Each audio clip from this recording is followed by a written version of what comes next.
Tight ആക്കി ഇടാൻ ഇവിടെ എങ്ങോട്ടാ എലി നിക്ക്. എന്തേച്ചി എലി ഈ ബെൽറ്റും കൊണ്ട് എങ്ങോട്ടേക്കാ? വയറ് കെട്ടാൻ. വയറ് കെട്ടാ തുണിയുണ്ട്. തുണിയെ നല്ല തുണി വെച്ച് കെട്ടിയാ മതി. ചേച്ചി ബെൽറ്റ് വെച്ച് കെട്ടിയാൽ മതി ചേച്ചി, ബെൽറ്റാ നല്ലത്. തുണിയെ നല്ലത് എലി, തുണി വെച്ച് കെട്ടിയാ മതി. ആ ചേച്ചി ബെൽറ്റ് വെച്ച് കെട്ടിയാല്. ബെൽറ്റ് കെട്ടണ്ടേ എലി, തുണി വെച്ച് കെട്ടിയാ മതി. ചേച്ചി എന്താ കുഴപ്പം, ഇത് വെച്ച് കെട്ടിയാ മതി. തുണി വെച്ച് കെട്ടിയാ മതി. ഇത് ചേച്ചി നല്ലത്. എലി തുണി വെച്ച് കെട്ടിയാ മതി. തുണി ചേച്ചി നീ പറഞ്ഞ ബെൽറ്റ് മതി. ഡോക്ടർ ഇല്ലേ താഴെ, ചോദിച്ചാ പോരെ?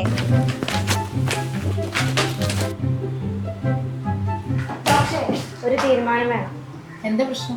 ഡോക്ടറെ മാള് വെച്ച് പറഞ്ഞു തുണി വെച്ച് വരട്ടാ നല്ലതെന്ന്, ബെൽറ്റ് വെച്ചിടുന്നല്ല നല്ലത്. ഡോക്ടറെ തുണി വെച്ച് കെട്ടുന്നതല്ലേ ഡോക്ടറെ നല്ലത്, ഇവള് പറയാ ബെൽറ്റ് വെച്ച് കെട്ടുന്ന നല്ലതെന്ന്.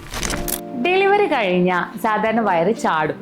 അത് നമ്മളെ വയറിന്റെ മസിൽസ് വീക്ക് ആവുന്നത് കൊണ്ടാണ്. അതുകൊണ്ട് അബ്ഡോമിനൽ ബൈൻഡേഴ്സോ അല്ലെങ്കിൽ തുണിയോ രണ്ടും ഉപയോഗിക്കാം. രണ്ടും ഉപയോഗിക്കുന്നതിൽ തെറ്റില്ല. ഇത് നമ്മുടെ വയറിൻ്റെയും നമുക്കൊരു ബാക്കിൻ്റെയും ഒരു സപ്പോർട്ട് കിട്ടാൻ വേണ്ടിയിട്ടാണ്, ഒരു മെക്കാനിക്കൽ സപ്പോർട്ട്. അതുമാത്രമല്ല കുറേയൊക്കെ വയറ് ഇതിൽ ഒതുങ്ങുകയും ചെയ്യും. തുണി ആവുമ്പോൾ എന്താന്ന് വെച്ചാൽ നമ്മളെ ശരീരപ്രകൃതിക്ക് അനുസരിച്ച് നമുക്ക് ടൈറ്റ് കൂട്ടുകയും കുറയ്ക്കുകയും ഒക്കെ ചെയ്യാം. ബെൽറ്റ് ആവുമ്പോൾ അത്ര ഒരു കംഫർട്ട് കിട്ടണം എന്നില്ല. പിന്നെ അതൊക്കെ ഓരോരുത്തരുടെ ചോയ്സ് ആണ്. ഇപ്പൊ ബെൽറ്റ് കെട്ടിയാലും തുണി കെട്ടിയാലും രണ്ടും ഉപയോഗം ഒന്ന് തന്നെയാണ്.